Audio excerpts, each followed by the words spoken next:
Hello friends, स्वागत है आपका मेरे यूट्यूब चैनल पर।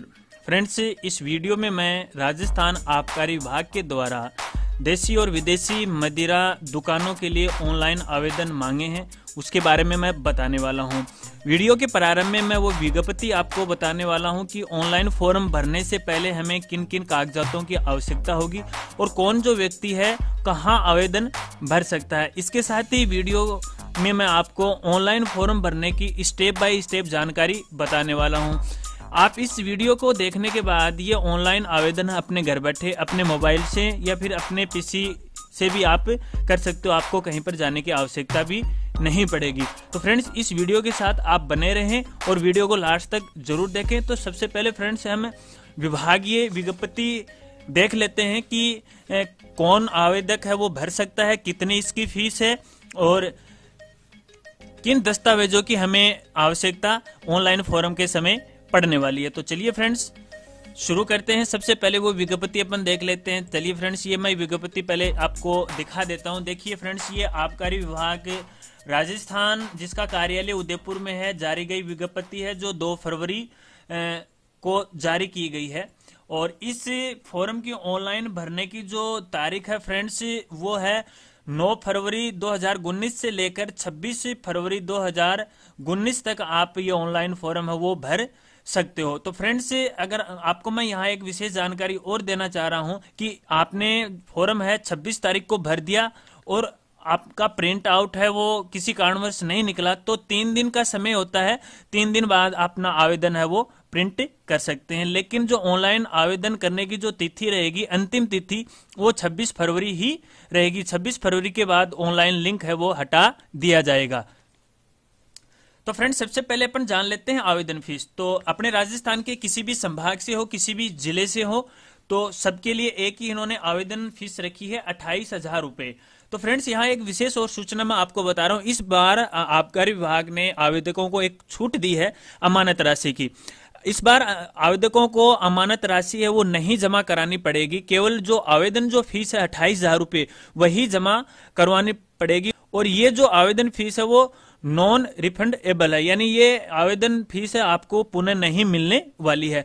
पहले क्या हुआ करता था, पहले जो अमानत राशि हुआ करती थी, यदि आपको लॉटरी नहीं निकलती है या फिर ये दुकान शराब की दुकान आपके नहीं आती है, तो जो अमानत राशि 1 लाख रुपए या इससे ज्यादा जो करवाई जाती थी वो वापस आपको लौटा दी जाती थी और आवेदन फीस है वो अपने पास वो रख लेते थे। तो इस बार इस मामले में काफी छूट दी है अमानत राशि की, और इस बार हमें अमानत राशि नहीं जमा करानी पड़ेगी, केवल आवेदन जो फीस है वही हमें जमा करानी पड़ेगी। तो ये तो थी फ्रेंड्स आवेदन फीस के बारे में। अब अपन ये जान लेते हैं कि आवेदन कहां से करें अपन। यदि फ्रेंड्स आपके पास अपना एंड्रॉयड मोबाइल है, यदि घर का कंप्यूटर है, तो आप घर बैठे भी इसको आवेदन कर सकते हैं। और इसके लिए एक वेबसाइट, विभागीय वेबसाइट है जो राज एक्साइज के नाम से है, RAGEXCISE.gov.in पर। इस वेबसाइट पर जाकर के आप ऑनलाइन आवेदन की प्रक्रिया है वो शुरू कर सकते हो। और इस वीडियो में फ्रेंड्स मैं आगे बताने वाला हूँ स्टेप बाय स्टेप कि कैसे अपन ऑनलाइन आवेदन करें। मैं फॉर्म भरने की पूरी जानकारी इस वीडियो में बताने वाला हूं, तो आप इस वीडियो के साथ बने रहें। तो ये तो थी आवेदन फीस से संबंधित। अब फ्रेंड्स बात करते हैं अपन कि आवेदन भरते समय हमें किन किन दस्तावेजों की आवश्यकता होगी और कौन है आवेदन कर सकता है। तो फ्रेंड्स मैं यहाँ बता दूं, जहां पर जिस भी व्यक्ति की 18 साल पूरी हो चुकी है, तो 18 साल से ऊपर का कोई भी व्यक्ति ये आवेदन कर सकता है। इसके साथ ही एक जो आवेदक है जो आवेदन करने जा रहा है उसकी एक फोटो होनी चाहिए, और फोटो की जो अधिकतम जो साइज है फ्रेंड्स वो 100 KB की होनी चाहिए, और एक फोटो युक्त आईडी होनी चाहिए। फोटो युक्त आईडी का मतलब है आपका वोटर आईडी कार्ड भी हो सकता है, आपका आधार कार्ड भी हो सकता है, आपका पैन कार्ड भी हो सकता है और आपका ड्राइविंग लाइसेंस भी हो सकता है, क्योंकि जब ऑनलाइन आवेदन करेंगे तो हमें ये आईडी अपलोड करनी पड़ेगी। इसके साथ ही आपके जो सिग्नेचर हैं वो भी आपको 50 KB में अधिकतम सीमा में रखकर उसको अपलोड करने पड़ेंगे। जब आवेदन आप कर देते हो तो ऑनलाइन आवेदन भरने की सारी प्रक्रिया हो जाती है। फिर अति अंतिम स्टेप है भुगतान करने की प्रक्रिया। तो भुगतान आप कैसे कर सकते हो, तो भुगतान करने के फ्रेंड्स यहाँ 3 तरीके इन्होंने इस बार दिए हैं। एक तरीका पहला है ऑनलाइन आवेदन, यानी बैंक के द्वारा, नेट बैंकिंग के द्वारा कर सकते हैं। यदि आपका खाता ऑनलाइन है तो आप सीधा डायरेक्टली इंटरनेट या नेट बैंकिंग की सहायता से ऑनलाइन आवेदन कर सकते हो और फीस जमा करवा सकते हो। इसके अलावा आप डीडी भी लास्ट में बनाकर डीडी भी जमा करवा सकते हो। इसके अलावा आप ई ग्रास के माध्यम से चालान प्रिंट करके भी अपना जो आवेदन फीस है वो जमा करवा सकते हो। तो यहाँ सबसे बेस्ट जो तरीका है वो ऑनलाइन ही नेट बैंकिंग का है कि यदि आपके पास ऑनलाइन बैंकिंग नहीं है तो आप अपने किसी मित्र की सहायता ले सकते हैं। यदि उनका बैंक अकाउंट ऑनलाइन है तो वहां से आप आवेदन कर सकते हो। तो मैं आगे बताऊंगा कि कैसे अपन डीडी बनाते हैं, कैसे ई ग्रास चालान है वो जनरेट करते हैं और कैसे नेट बैंकिंग के माध्यम से आवेदन की फीस है वो जमा करवाते हैं। तो फ्रेंड्स ये तो थी सामान्य जानकारी और कि कैसे अपन आवेदन करने से पहले किन किन दस्तावेजों की आवश्यकता होगी। अब चलते हैं अपन विभागीय वेबसाइट पर और फॉर्म भरने की स्टेप बाय स्टेप जानकारी लेते हैं। तो चलिए फ्रेंड्स चलते हैं। आप अपने पीसी या अपने मोबाइल में कोई भी एक ब्राउजर है वो ओपन कर लीजिएगा, ठीक है। ओपन करने के लिए आपको ब्राउजर में लिखना है राज, RAGEXCIS, राज एक्सिस। जब आप लिखोगे तो आपके सामने एक पेज है वो ओपन होगा। ये देखिए फ्रेंड्स, ये ऊपर ऊपर पेज ओपन हुआ है। इंटीग्रेटेड एक्सेस मैनेजमेंट सिस्टम, यानी अपनी राजस्थान गवर्नमेंट की ये आबकारी विभाग की वेबसाइट है। इस पर आपको क्लिक करना है। इस पर जैसे आप क्लिक करोगे तो आपके सामने एक पेज है वो ओपन हो जाएगा। तो यहाँ देखिए जैसे फ्रेंड्स ये पेज ओपन होगा तो हमें विभागीय साइट है वो ओपन हो जाएगी। तो इसके देखिए फ्रेंड्स यहाँ लेफ्ट साइड में यहाँ आवेदन 2019-20 के लिए संपूर्ण जानकारी यहाँ बताई गई है, यानी विज्ञप्ति भी यहाँ बताई गई है, आवेदन की चेकलिस्ट भी यहाँ बताई गई है, आवेदन की भुगतान की प्रक्रिया और इंटरनेट बैंक के माध्यम से भुगतान की प्रक्रिया और आवेदन की यूजर मैनुअल, सारी जानकारी यहाँ पर दिखाई गई है। तो चलिए इसको एक बार मैं आपको जूम करके यहाँ दिखा देता हूँ फ्रेंड्स। ये देखिए यहाँ, ये देखिए फ्रेंड्स यहाँ हर चीज यहाँ बताई गई है। तो इस एरिया को आप देख के भर सकते हो, ठीक है। यहाँ से आप एक चीज मैनुअल देख सकते हो। इसके अलावा लेफ्ट साइड में अपन बात करें, ये देखिए आवेदन सेक्शन। यहाँ से हमें आवेदन की पूरी प्रोसेस है वो ऑनलाइन करनी होगी। तो सबसे पहली प्रोसेस आती है आवेदक का रजिस्ट्रेशन, फिर है रजिस्टर आवेदक दुकान हेतु आवेदन, बैंक में राशि जमा कराने के ई ग्रास चालान बनाएं और किए गए भुगतान की सूचना दर्ज करने के लिए यहाँ एक एक स्टेप है फ्रेंड्स यहाँ बताई गई है। तो सबसे पहले हमें आवेदन का रजिस्टर करना पड़ेगा, उसके बाद दुकान हमें अलॉट करनी पड़ेगी, उसके बाद हमें चालान है वो जमा कराना पड़ेगा ई ग्रास माध्यम या नेट बैंकिंग के माध्यम से, या उसके बाद ऑटोमेटिक यहाँ जो सूचना, यदि नेट बैंकिंग का आप प्रयोग करते हो तो ऑटोमेटिक भुगतान की सूचना दर्ज हो जाएगी। यदि ई ग्रास या डीडी के माध्यम से आप भुगतान करना चाह रहे हो तो यहाँ आके उसकी सूचना हमें दर्ज करनी पड़ेगी। तो चलिए फ्रेंड्स सबसे पहले अपन आवेदन की जो प्रक्रिया है वो शुरू करते हैं। तो आवेदक के रजिस्ट्रेशन पर क्लिक करते हैं। अब ये बोल रहा है कि आपने जो आवेदन के लिए जो दिशा निर्देश दिए गए हैं वो पढ़ लिए। तो हमने हाँ पढ़ लिए हैं, तो अध्ययन कर लिया है। अध्ययन कर लिया है तो यहाँ पर हमें एक नया पेज है वो ओपन होगा, जहां पर हमें सबसे पहले अपने जो मोबाइल नंबर है वो लिखने पड़ेंगे फ्रेंड्स यहाँ। तो मैं मोबाइल नंबर लिख सा हूं। तो मोबाइल नंबर लिखने के बाद एक ओटीपी आएगी, 2 ओटीपी हमें वेरीफाई करना है।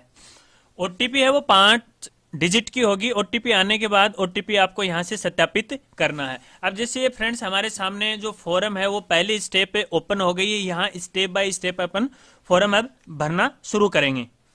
अब फ्रेंड्स यहाँ आपको आवेदक का जो प्रकार है वो का चुनाव करना है, और यहाँ विशेष ध्यान दें, यदि एक बार इसे आप सिलेक्ट कर लेते हो उसके बाद ये लॉक हो जाता है तो उसी मोबाइल नंबर से ये दोबारा नहीं भरा जाएगा। तो यहाँ आवेदक का प्रकार, यानी आप साझेदारी में हैं भर रहे हो या अपना पर्सनल भर रहे हो या किसी कंपनी के थ्रू भर रहे हो या किसी फर्म के साथ मिलकर भर रहे हो, तो वहां से आपको एक सिलेक्ट करना है। तो मैंने यहाँ व्यक्तिगत है वो सिलेक्ट किया है। यहाँ आपको आवेदक का नाम लिखना है और यहाँ आवेदक की उम्र लिखनी है, आवेदक के पिता का नाम यहाँ लिखना है, पिता या पति जो भी है, और यहाँ महिला है वो सिलेक्ट करना है।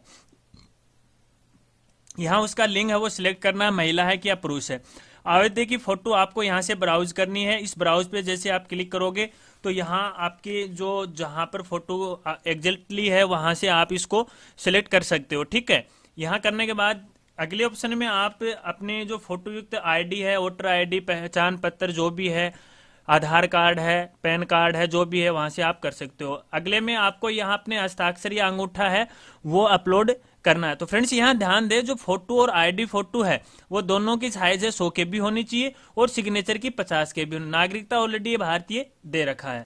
ये करने के बाद फ्रेंड्स आपको यहाँ ये जो जोड़े है इस पर आपको क्लिक करना है। ये क्लिक करने के बाद फ्रेंड्स आपके नीचे जो आपने फोटो आईडी नाम जो भी अपलोड किए हैं वो नीचे इस तरह से आ जाएंगे। ये करने के बाद आपको नीचे की जो प्रोसेस है वो करनी है, जिसमें आपको अपना एड्रेस पता सब कुछ आपको भरना है। तो इस कॉलम में फ्रेंड्स आपको एड्रेस भरना है, यहाँ आपका स्टेट का सिलेक्शन करना है और फिर ये स्थायी पता है वो आपको यहाँ से लिखना है। यदि पत्र व्यवहार का और स्थायी पता एक है तो आप सेम एज अबव पर आप क्लिक कर सकते हो। ठीक है, फिर यहाँ पुनः आपको अपना स्टेट है वो चुनाव करना है और फिर यहाँ आपके मोबाइल नंबर ऑटोमेटिक जो आपने पहले लिखे तो आ जाएंगे। फिर आपके पैन कार्ड के नंबर आपको यहाँ लिखने, और पैन कार्ड ये अनिवार्य है फ्रेंड्स, मैं आपको यहाँ बता दूं पैन कार्ड नंबर अनिवार्य है। अपना एड्रेस पता भरने के बाद यहाँ आपको सेव पे क्लिक करना है। तो ये पेज है अपना वो सेव हो जाएगा। तो चलिए मैं सेव करता हूँ। तो ये पूछ रहा है कि आप सेव करना चाहते हैं, हाँ ओके। तो फ्रेंड्स यहाँ मैं आपको एक जानकारी और दे दूं, एक बार सारी जो सूचनाएं वो ध्यान से आप पढ़ लें, क्योंकि एक बार भरने के बाद इसमें संशोधन होने की कतई संभावना नहीं है। तो आप हर जानकारी वो सही सही भरें। ये भरने के बाद आपके सामने आपका जो आवेदन जो क्रमांक है वो आ जाएगा फ्रेंड्स। ये देखिए आवेदन क्रमांक यहाँ आ रहा है, इसको आप सेव करके रखिए। इसका एक मैसेज आपके मोबाइल के ऊपर भी आ जाएगा, क्योंकि अब आगे की जो प्रक्रिया चलेगी वो सारी इस आवेदन के आधार पर चलेगी। तो इसको आप सेव कर लिया है कि नहीं कर लिया है? तो आपने यहाँ कर लिया, हाँ नोट कर लिया है। तो इस पर आप यस कर दिए। क्या आप दुकान हेतु अभी आवेदन करना चाहोगे? तो हाँ, तो यहाँ आप हाँ कर दीजिए। यदि आप कुछ समय बाद में, एक दिन बाद में करना चाहो तो भी कोई दिक्कत नहीं, क्योंकि अब आपका रजिस्ट्रेशन हो चुका है। आप अभी भी कर सकते हो और 2 दिन के बाद भी कर सकते हो। तो चलिए मैं आपको अभी करके यहां दिखा रहा हूं। ये देखिए फ्रेंड्स, यहां आवेदन होने के बाद अपने क्रमांक हैं ऑटोमेटिक ऊपर आ जाते हैं। ये देखिए यहां क्रमांक आ गए। ठीक है, मोबाइल नंबर अपने शो हो गए, फॉर्म का जो हमने भरी थी वो प्रकार ये आ गए। अब देखिए जहां जिला है, यहाँ जहां आप आवेदन करना चाहते हो, यहाँ आपको जिला है वो आवेदन के लिए सिलेक्ट करना पड़ेगा। तो चलिए मैं कोई भी एक जिला यहाँ उदाहरण के तौर पे कर लेता हूँ। तो यहाँ चलिए मैं झुंझुनू है वो सिलेक्ट कर लेता हूँ यहाँ से। ये देखिए, ठीक है। अब झुंझुनू में आपके जितने भी दुकानों के प्रकार हैं वो यहाँ पूरी लिस्ट वो दिखाएगी। एक देखिए कंट्री लिक्वियर, एक है रिटेल ऑफ। तो यहाँ एक तो देसी मदिरा है और एक है विदेशी मदिरा या अंग्रेजी शराब के लिए। यहाँ आपकी जानकारी के लिए मैं बता दूं, यदि आप काउंट्री लिक्विड सिलेक्ट करते हो तो आपके जो ग्रामीण क्षेत्रों में जितने भी शराब की दुकानों से संबंधित समूह हैं उनके बारे में विवरण जारी होगा। और रिटेल ऑफ का करेंगे तो ये शहरी निकायों के अंतर्गत जितने भी शराब की दुकानें हैं, देसी या अंग्रेजी शराब की हैं, वो यहाँ से करना होगा। तो चलिए मैं यहाँ रिटेल ऑफ की करता हूँ, शहर के लिए मैं यहाँ करता हूँ। ठीक है, तो यहाँ इसके जो जोन हैं, निकाय हैं, वो सिलेक्ट हो जाएंगे फ्रेंड्स। इसको एक बार आप करने के बाद दोबारा चेंज नहीं कर सकते। तो फ्रेंड आप इसे रीसेट करोगे तो एक अलग बात है। अभी देखिए मैंने यहाँ रिटेल ऑफ कर लिया तो शायद गलती से हो गया, तो चलो मैं यहाँ से रीसेट करता हूँ इसको। और रीसेट करने के बाद देखिए यहाँ में रजिस्ट्रेशन क्रमांक ये दोबारा मांगेगा, तो वो रजिस्ट्रेशन क्रमांक हमें यहाँ डालने जो हमारे पास आए थे।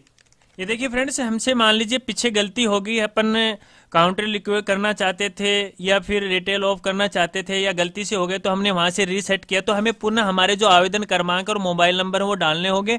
और यहाँ पर फिर ये जो खोजे लिखा है इस पर आपको क्लिक करना हो। तो यहाँ करने के बाद हमारा जो फॉर्म है वो फिर से ओपन हो जाएगा और यहाँ अपना जिला है पुनः आप सिलेक्ट कीजिएगा जिस जिले में आवेदन करना चाहते हो, और वहां से आप जो भी काउंट्री लिक्विड या फिर रिटेल ऑफ के लिए करना चाहते हो वो कर सकते हो। अब यहाँ रिटेल ऑफ के लिए नगर निकाय के यानी शहरी क्षेत्रों में आपको करना है। तो देखिए यहाँ झुंझुनू में 3 शहरी क्षेत्र हैं, आपके जिले में अलग अलग हो सकते हैं। तो चलिए मैं यहाँ चिड़ावा के लिए करता हूँ। और यहाँ करने के बाद इसका जो जोन है, एक ही जोन है यहाँ पे इसका, और दुकानों की संख्या 5 है। लाइसेंस फीस है 15 लाख रुपए और आवेदन शुल्क है 28,000 रुपए। ये करने के बाद आपको यहाँ लास्ट में जोड़े लिखा हुआ है, यहाँ इस पर क्लिक करना, तो ये सारी इन्फॉर्मेशन अपने फॉर्म में ऐड हो जाएंगी। ये ऐड होने के बाद नीचे शो होने जाएंगे। ये देखिए इस तरह से ये शो हो गई, जो कि पहले नहीं थी। अगर मान लीजिए आप एक से अधिक आवेदन करना चाहते हो, फ्रेंड्स मैं आपको यहाँ बता रहा हूं, यदि एक से अधिक आप आवेदन करना चाह रहे हो तो पुनः आप समूह को सिलेक्ट कर दिए। जैसे पहले हमने चिड़ावा का किया था सिलेक्ट, अब नवलगढ़ की करते हैं। और जोन है, यहाँ पर भी एक जोन है। दुकानों की संख्या कितनी है? नवलगढ़ में 3 है, और लाइसेंस फीस वही 15 लाख रुपए और आवेदन फीस है वही 28, तो इसको भी अपन जोड़ सकते हैं। अब देखिए फ्रेंड्स, यहाँ इसी जिले के अंतर्गत हमने जो शहरी निकाय में जो फॉर्म भरा था, वहां हमने 2 रिटेल की वो सिलेक्ट कर ली, इसलिए दोनों की जो राशि है वो हमारे यहाँ शो हो गई। ठीक है, अभी हमें ये 1.5 लाख रुपए 15 लाख है वो अभी नहीं दे हैं, ये जब हमें लॉटरी निकल जाएगी तब हमें ये देने पड़ेंगे लाइसेंस के लिए। ठीक है, तो यहाँ अगर आपको इसको हटाना चाहते हो तो डिलीट भी आप कर सकते हो। तो चलिए मैं एक यहाँ डिलीट कर रहा हूँ, यहाँ केवल एक का ही मैं यहाँ कर रहा हूँ, ये तो केवल आपको समझाने के लिए मैं यहाँ बता रहा था। तो चलिए इसको मैं यहाँ डिलीट कर देता हूँ। ठीक है, डिलीट करने के बाद हमारे पास वही राशि आ गई, वही सब कुछ आ गया जो हमने पहली बार की। यदि आप एक से अधिक उसी क्षेत्र में आवेदन करना चाह रहे हो तो आप ये कर सकते हो। और यहाँ एक और विशेष मैं बात बता दूं, यदि आप अलग अलग डिस्ट्रिक्ट में करना चाहते हो तो जो आवेदन है वो भी अलग अलग डिस्ट्रिक्ट में ही आपको जमा कराना पड़ेगा। यदि झुंझुनू का है, यानी जिस डिस्ट्रिक्ट का है उस डिस्ट्रिक्ट के जो आबकारी विभाग है वहां पर आपको जमा कराना पड़ेगा।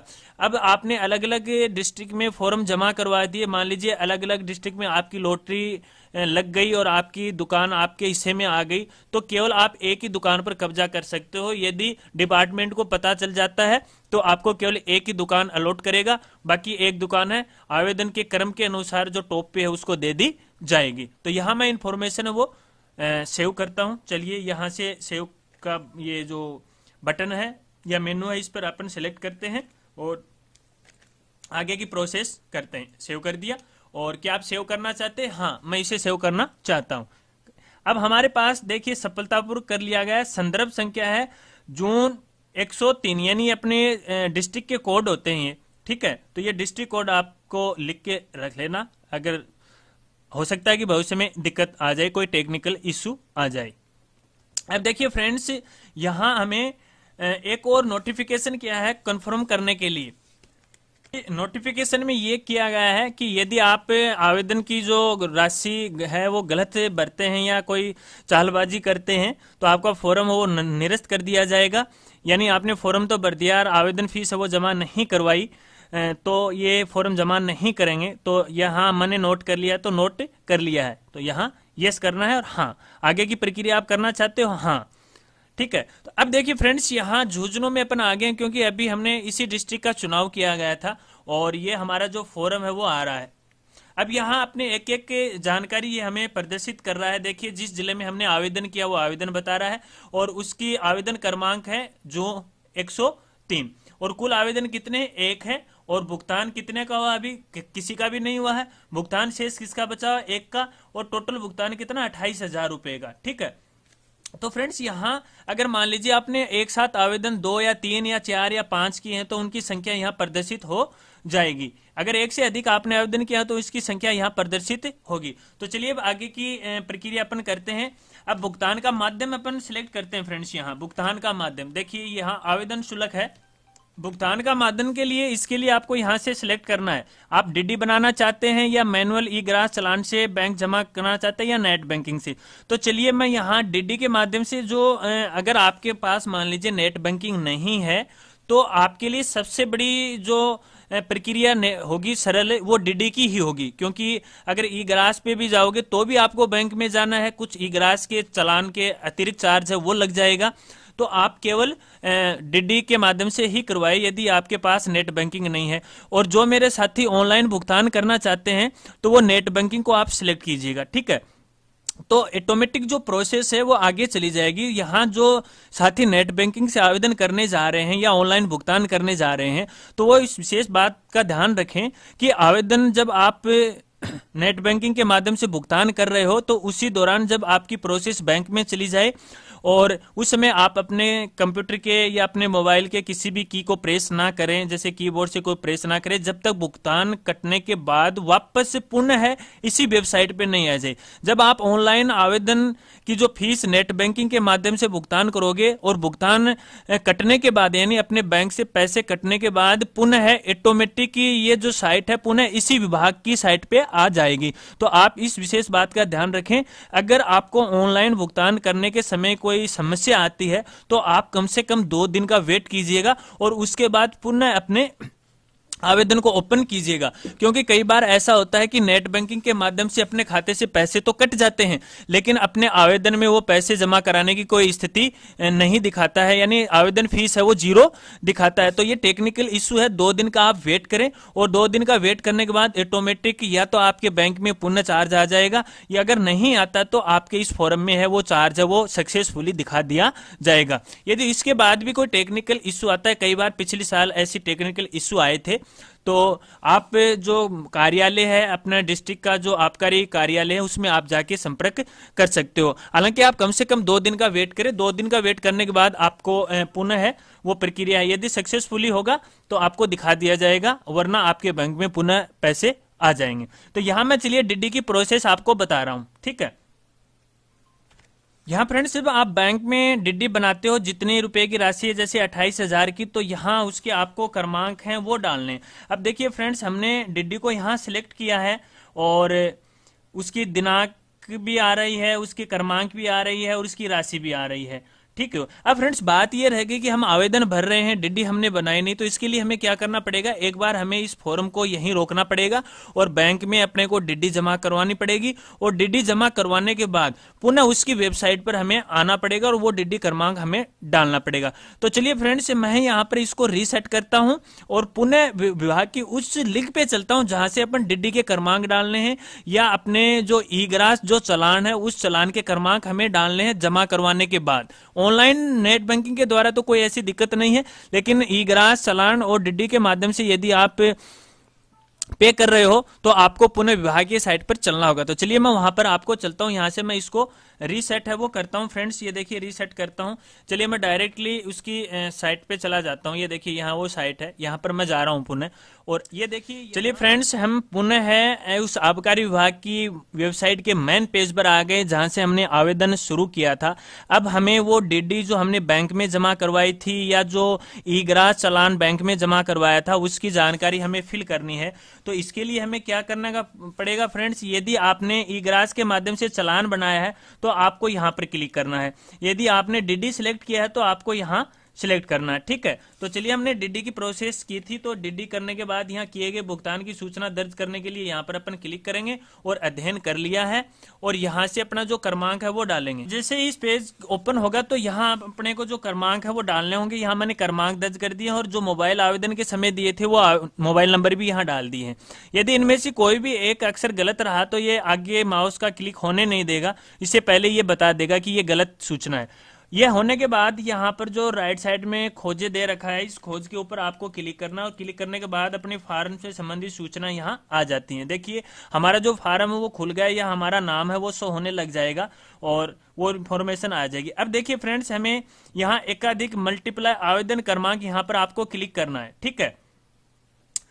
आपको यहाँ क्लिक करना पड़ेगा। यहाँ क्लिक करने के बाद फ्रेंड्स यहाँ आपको सिलेक्ट करना है कि क्रमांक, देखिए आवेदन की क्रमांक संख्या, आवेदन शुल्क, भुगतान करना, ये सारे की सारी जानकारी यहाँ होगी। तो इसको सिलेक्ट करना है, सिलेक्ट हो गया और सिलेक्ट करने के बाद आवेदन शुल्क डीडी है, डीडी को अपने को सिलेक्ट करना है, कितने की क्रमांक है वो क्रमांक अपन यहाँ डाल देते हैं फ्रेंड्स और क्रमांक डालने के बाद उसकी डेट है वो यहाँ से सिलेक्ट कर लेते हैं और डीडी की राशि कितनी है फ्रेंड्स 28,000 रुपए है, तो यहाँ 28,000 रुपए की राशि है वो भर देते हैं। उसके बाद जो बैंक है उस बैंक का नाम अपने को यहाँ लिखना है, तो यहाँ जो भी बैंक से आपने डीडी बनवाई है उस बैंक का नाम यहाँ लिख दीजिए और डीडी जोड़े पे आप इसको यहाँ क्लिक करना है। ये क्लिक करने के बाद फ्रेंड्स देखिए अपनी जो डीडी है वो यहाँ शो हो गई, उसके क्रमांक है वो सारी यहाँ हो गई, शो होने लग गई, ठीक है। अब यहाँ से आपको सेव करना है। क्या आप सेव करना चाहते हैं? हाँ, इसको मैं सेव करना चाहता हूँ। आवेदन है वो सेव अपना हो चुका है फ्रेंड्स। ये करने के बाद हमारी जो डीडी की सारी सूचनाएं सेव हो गई। अब अपने को पुनः होम पेज पे जाना है और होम पेज पर जाने के बाद फ्रेंड्स यहाँ आपको आवेदन है वो प्रिंट करना है। ठीक है, ये आवेदन प्रिंट करने जब आप डीडी की इंफॉर्मेशन डालते हो या चालान की इंफॉर्मेशन जब डालते हो तो आपके पास एक जीआरएन नंबर है वो आ जाएगा, और यदि वो वेरीफाई हो जाता है तब आपका जो फॉर्म है वो प्रिंट होने के लिए तैयार हो जाता है। हो सकता है कि इस कार्य में आपका 2 दिन का समय लग सकता है। तो चलिए एक बार अपन ट्राई करते हैं कि अपना फॉर्म है वो प्रिंट होने के लिए तैयार है कि नहीं तैयार है। तो यहाँ अपने का रजिस्ट्रेशन क्रमांक है वो डालने हैं, यहाँ डाल दिए हमने, मोबाइल नंबर है वो डालने हैं। अब अपने को जो आवेदन जो क्रमांक हैं वो डालने हैं। ठीक है, कौन से? एकाधिक वाले, जहां पर पीली पट्टी वाले थे मैंने आपको बताया था वही, जैसे JUN 103। ठीक है, ये इसको खोजने की अब देखिए फ्रेंड्स यहाँ बता रहा है कि इस रजिस्ट्रेशन क्रमांक के लिए कोई आवेदन प्रिंट उपलब्ध नहीं है। तो इसका मतलब ये है फ्रेंड्स कि ये जो आवेदन है अभी प्रोसेस में है, और इसके लिए 24 घंटे का समय, जब सर्वर अपडेट होता है तो 24 घंटे का समय लगता है। तो 24 घंटे के बाद में यदि आपने पूरी प्रोसेस सही की है, बैंक में वास्तविक राशि है वो जमा करवा दी है, उससे कम ज्यादा नहीं करवाई है, यानी डीडी भी आपने सही बनवाई है और उसी विभाग में वो डीडी गई है, और ई ग्राहक चालान आपने बनाया है, तो आपके पास जो बीआरएन नंबर है वो नंबर आ जाते हैं। तो यदि बीआरएन नंबर नहीं आ रहे हैं और आपने सब कुछ सारा काम किया है तो आप इसको घबराने की आवश्यकता नहीं है। आप कम से कम फ्रेंड्स 2 दिन का वेट कीजिएगा। आप वैसे साइट पर अपडेट रहिएगा, बार बार अपने आवेदन के क्रमांक को लेकर आप सर्च करते रहिएगा, लेकिन कम से कम आप 2 दिन का जरूर वेट करें। यदि 2 दिन बाद में भी यदि समस्या आती है तो आप अपने नजदीकी जो आबकारी विभाग का ऑफिस है, कार्यालय है, उसमें जाकर आप सहायता लें, और जो प्रूफ है वो साथ में आप ले जाएं। अब देखिए फ्रेंड्स, आपको मैं यहाँ एक बात और बता दूं, जब आपने हार्ड कॉपी निकाल ली, आपके पास प्रिंट है वो उपलब्ध हो गया, और प्रिंट उपलब्ध होने के बाद आपको क्या क्या ले जाना है।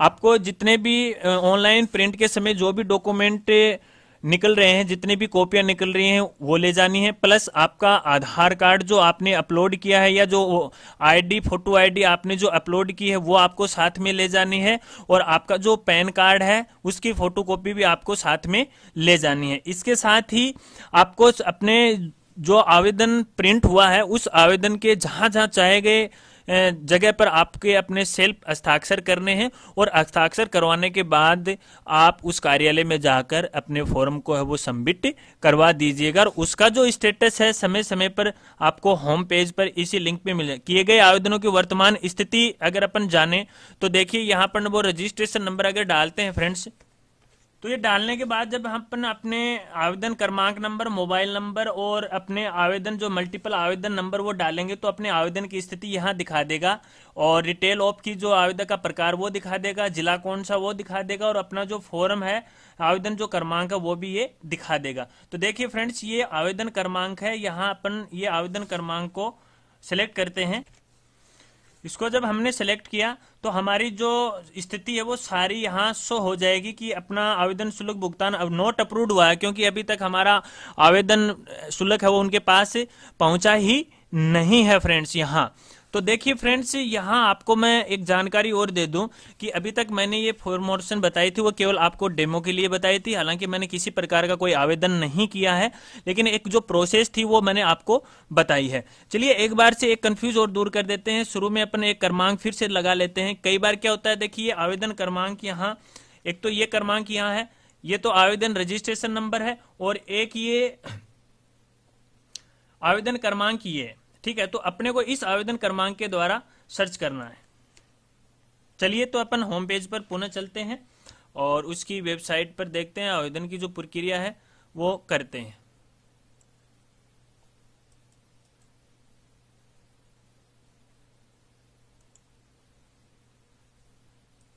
यहां अपने को वो रजिस्ट्रेशन नंबर जो लास्ट में आवेदन सबमिट होने के बाद वो रजिस्ट्रेशन नंबर हमें डालने हैं, न कि आवेदन संख्या। ठीक है, तो यहां देखिए मैं वो डाल रहा हूं,